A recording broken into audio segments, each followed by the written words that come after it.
Hello, this is Jim for the Monopoly Project. We're doing one of our floating book reviews again here on Bella Vista Lakes. It's on February. Unfortunately, it's a Bikini Girls Day off, so you only have me on the Monopoly Project yacht.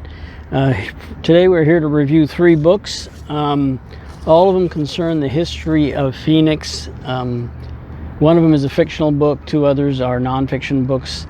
And they're all concerned about the Gold Spot. We bought the Gold Spot building in downtown Phoenix last year, and we're researching history of it because it was built in 1925, and it's coming up on the 100th year anniversary, and so we're going to put up a website and make a big deal out of it. And so we're going to get to these 3 books. You can see it's a little cloudy and overcast in Phoenix, and it's cooling down a little, but we're here on the yacht, and so we're going to get started. We'll get back to you with our book here in a minute.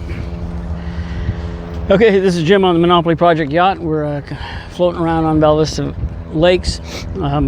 Every successful real estate investor has a yacht, and this is the Bella Vista, the Monopoly Project yacht. Unfortunately, the Bikini Girls Day off, but we're doing our floating book reviews. We're here on our last book on the history of Phoenix, and you can see it's called Downtown Phoenix.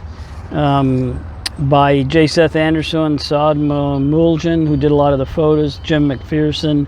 And as I said on the previous reviews, we're looking at the history of Phoenix because we bought the historic Gold Spot building in downtown Phoenix, which was built in 1925. It's coming up on its 100th anniversary, and so we're going to make a big deal out of it. It currently has 5 tenants: Lola Coffee, Apita Jungle downtown, Elevate Yoga, where they do Elevate Yoga, Salon R5, a high-end hairdresser, and First and Last, a high-end restaurant. So anyway, so this is actually a really good book. It's mostly a picture book. All of the pictures are black and white. Let me try and show you real quick. There's no color pictures. It's all black and white, which is not bad. And each of the chapters has some short intro paragraphs. Then they introduce it, and they go through they have a picture with a long caption that explains what you're seeing and how it's relevant. So it's a picture book. It's more building oriented than people. There's lots and lots of pictures of buildings. There's some pictures of people, especially civic leaders, things like that. But mostly it's buildings, not people. And basically the development of Phoenix. And finally, the Gold Spot is featured on page 112. You can see right here, I took a picture, and it's got a short blurb. Maybe I'll just read it out of the book and then show you that. So 124, page 124. You can see right there.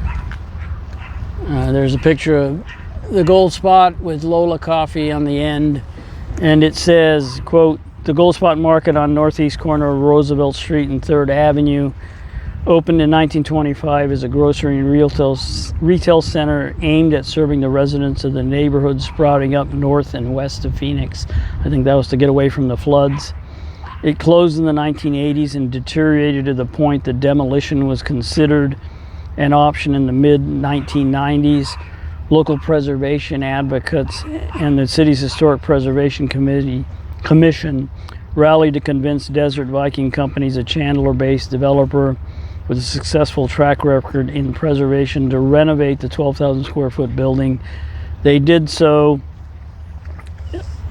in 2003. The building and its tenants are considered a linchpin in the revitalization of the Roosevelt Row Arts District and adjoining residential neighborhood. And so that's the comment about the Gold Spot in this downtown Phoenix. And again, I would recommend this book if you're interested in Phoenix.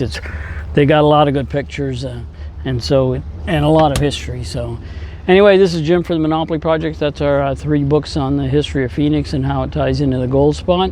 We're headed home, and we will see you on the next book review. Thank you.